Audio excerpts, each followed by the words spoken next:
and to our leader here on the floor and to colleagues who have come together to talk about this important issue for us as a nation from an energy perspective. And we mentioned the jobs and the benefits that flow to our nation's economy.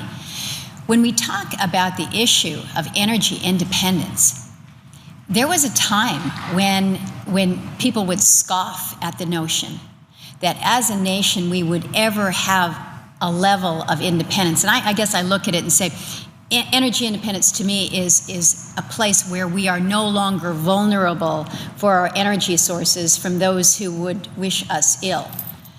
What has happened to this nation in the past half dozen years has really been transformational.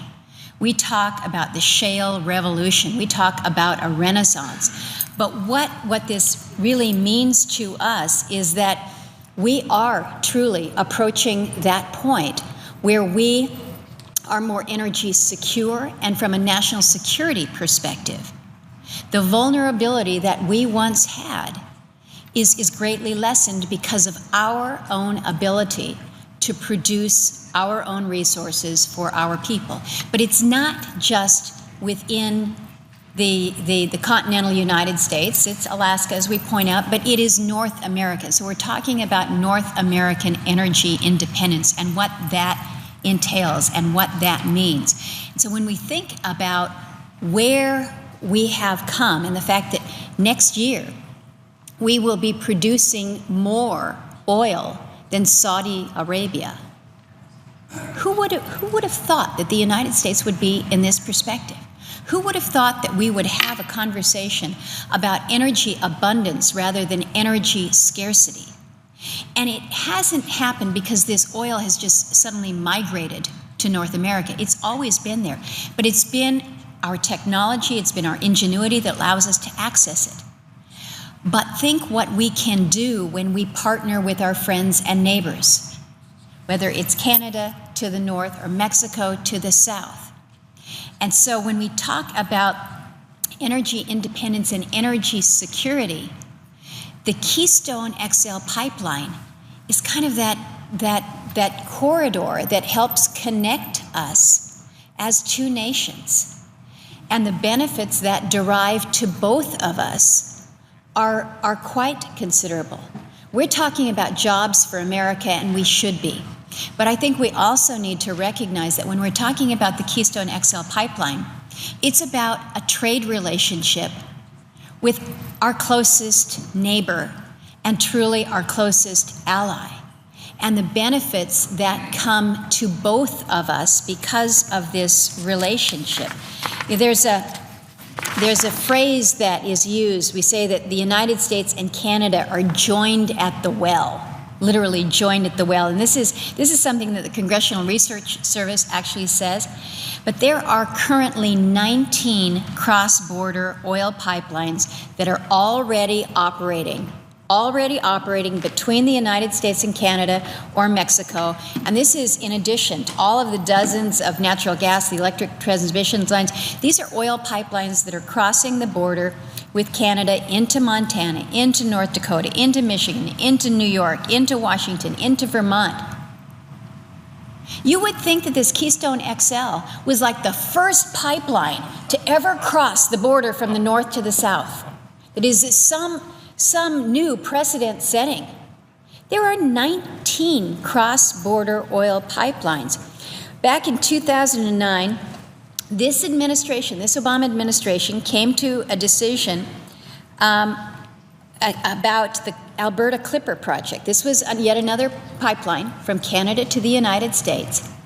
They were able to, there were arguments for and against, but ultimately Clipper was approved just as Keystone XL should be approved. So when we're talking about plowing new ground here, I think it's important for people to recognize there's no new ground that we're plowing here.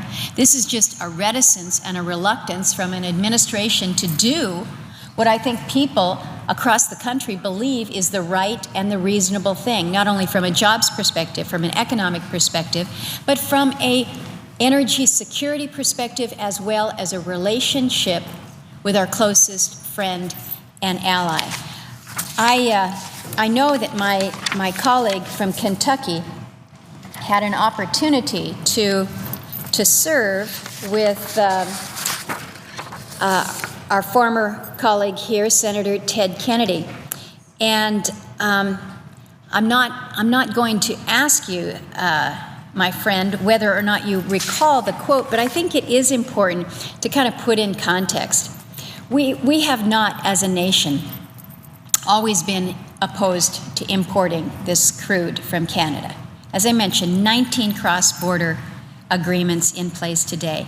But back in 1970, the Nixon administration announced that they were going to place a quota on Canadian oil exports. This was when things around the country were getting really dicey.